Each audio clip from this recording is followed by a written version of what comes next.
O que acontece? A gente já sabe que a Coreia do Norte e a Rússia estão tendo relações de troca de armas e muitas outras coisas.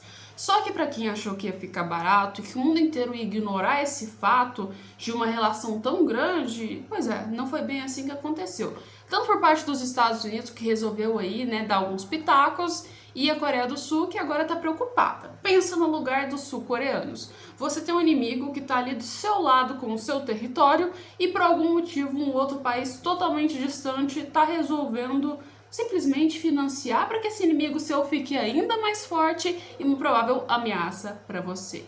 Pois é, a Coreia do Sul tomou então decisões que são completamente drásticas e agora está falando de até mesmo armar a Ucrânia. Então a gente pode ver que, como eu disse para vocês, a chance desse conflito da Rússia e da Ucrânia se estender ainda mais, se tornar um caos mundial, tá bem na cara da gente, né? Não tem nem o que dizer.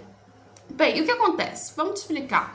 A gente teve o fato de que Vladimir Putin foi para a Coreia do Norte há poucos dias atrás. E quando ele chegou lá, ele resolveu assinar alguns acordos com a Coreia do Norte de defesa. Ou seja, a Coreia do Norte vai investir em forças militares, vai investir em armação nuclear e além de outros setores, como de alimento, pesquisa e outras inovações. Tá, até aí tudo bem. E o motivo disso foi porque a OTAN deu um apoio muito grande à Ucrânia. Então, resumindo, a OTAN fez o que todo mundo estava esperando e o que ninguém queria. Ou seja, dá o ponto-chave, o motivo principal para que a Rússia fizesse o que ela queria, que era amar. Deu o motivo principal para que a Rússia fizesse o que ela queria, que era simplesmente chegar e armar, então, a própria Coreia do Norte e outros países, ou seja, criar uma aliança ainda maior com seu poder, né? Então, depois que isso aconteceu, muita gente se preocupou, porque assim, a Rússia está criando várias fontes de poderes, tanto usando a própria Cuba e agora com a Coreia do Norte e a Bielorrússia, e além de tanto, a gente vê que o próprio Vladimir Putin está indo para o Vietnã, né? Na verdade, ele já está no Vietnã. E a Coreia do Norte foi tão estratégica que na hora de publicar o fato de que Vladimir Putin tinha assinado esses acordos, o primeiro fato que ele começou a ser colocado é que simplesmente o acordo não iria ser aceito pelos Estados Unidos, então eles sabiam que qualquer momento que eles publicassem com o Vladimir Putin na Coreia do Norte, isso não ia pegar bem, então eles enrolaram até esperar o Vladimir Putin sair e vir para o Vietnã, e aí confirmou por completo que agora a Coreia do Norte e a Rússia têm relações militares e nucleares. E gente, a Coreia do Sul não gostou nem um pouco quando viu essa notícia. Porque assim, né, um dos principais motivos é porque a Coreia do Norte está ali colada. A gente sabe que a guerra entre a Coreia do Norte e a Coreia do Sul não acaba nunca. Vamos começar, que a gente viu há poucos dias atrás que soldados norte-coreanos invadiram um território que a gente pode dizer de uma fronteira que é da Coreia do Sul, ou seja, teve troca de tiro e o maior parangolê todo, e além disso também a gente viu os próprios balões cheios de defecações e outras coisas muito terríveis que a Coreia do Norte lançou para a Coreia do Sul, ou seja, tá uma guerra constante entre os dois países. E um país como a Coreia do Norte sendo armado pela Rússia, ou seja, potencializando ainda mais o poder nuclear deles, é muito ruim para a Coreia do Sul e a Coreia do Sul não ia gostar de maneira alguma que isso acontecesse, se colocando no lugar da Coreia do Sul.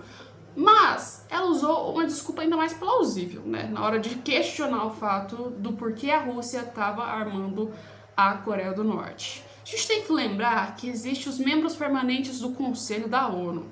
E na hora de dizer, o primeiro-ministros, até mesmo como embaixadores e outras pessoas, eles gostam de citar muito isso.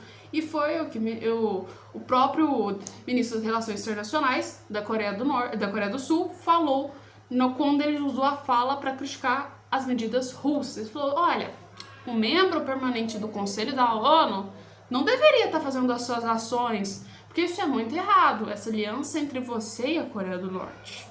Entendem? Porque assim, a gente tem que lembrar que a Rússia era membro do Conselho Permanente da ONU, tá? Ou seja, o que é um Conselho Permanente da ONU? Na hora que aconteceu a Segunda Guerra Mundial e deu aquele quebra-pau total, aquele horror, aquele show de horrores que a gente viu da Segunda Guerra Mundial, a ONU foi criada também naquela época. Ou seja, os 5 países vitoriosos que saíram foram os países que praticamente entraram para o Conselho Permanente da ONU. Então a gente inclui Reino Unido, a gente inclui Estados Unidos, inclui China, inclui também outros países como claramente a Rússia, que querendo ou não apoiou bastante na Segunda Guerra Mundial e foi contra aí a luta com o fascismo e o nazismo, tá, gente?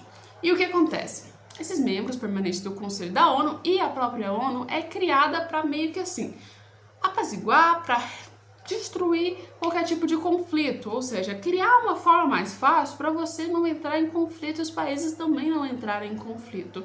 E normalmente não é muito bom países que fazem parte do Conselho Permanente da ONU ter relações com países que são ditatoriais, ou seja, que a gente considera que é uma ditadura completamente declarada, que fere direitos humanos e outras coisas como a Coreia do Norte faz. Então, segundo isso, a Coreia do Sul foi o motivo principal deles repudiarem ao fato de que a Rússia resolveu ajudar a Coreia do Norte, né? Eu acho que não é o motivo principal, porque assim, vamos lembrar que tem muito mais problema para a Coreia do Sul, porque tá armando a Coreia do Norte, então eles estão preocupados mais com deles e também, né, usaram isso aí como se fosse uma desculpazinha para falar sobre o tema.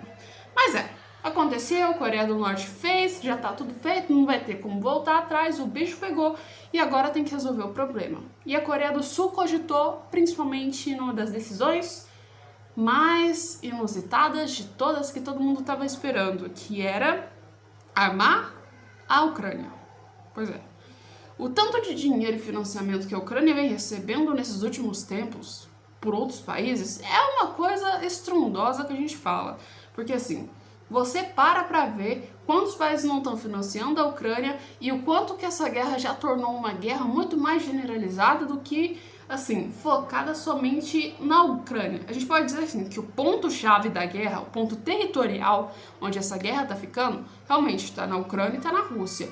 Mas num ponto diplomático, num ponto econômico, a gente pode dizer que essa guerra já está generalizada, há muito tempo. A gente está dividindo blocos, praticamente, se a gente for olhar, de blocos gente que apoia a Ucrânia entre a galera que apoia a Rússia. Então a guerra está tendo uma proporção muito maior e ninguém está percebendo o que está acontecendo, né? Mas assim, toma essa proporção, Coreia do Norte está apoiando a Rússia e claramente como são opostos, Coreia do Sul e Coreia do Norte, a gente vai ver agora que a Coreia do Sul vai apoiar a Ucrânia e está pensando possivelmente em armar a Ucrânia. Então, resumindo, um ataque direto contra os russos e uma confronta ainda maior contra a Coreia do Norte. E assim, um motivo plausível e um motivo muito grande para qualquer possível ataque nas próprias Coreias. A gente já sabe que a relação entre as Coreias não é nem um pouco boa, né?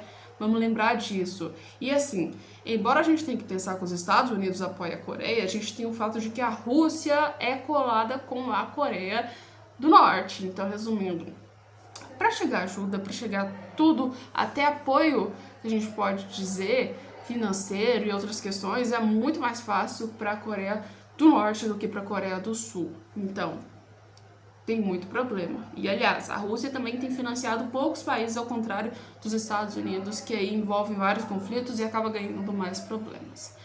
Mas, assim, de todas as medidas possíveis dessa guerra, a gente está vendo que isso está tomando uma decisão um pouco maior e um conflito um pouco gigante demais, coisa que a gente não estava esperando e que não era comum de se acontecer.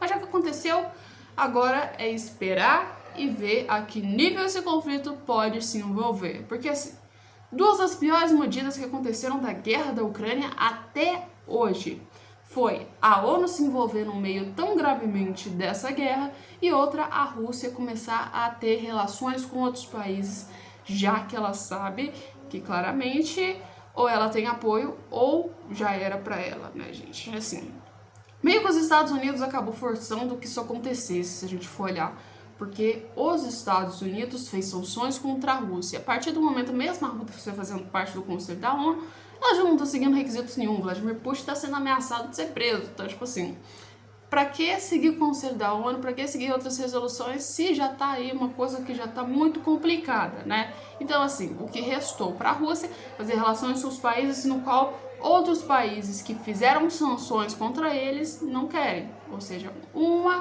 mundo paralelo totalmente diferente do que a Rússia vivia e agora sanções diferentes também. Ai, gente.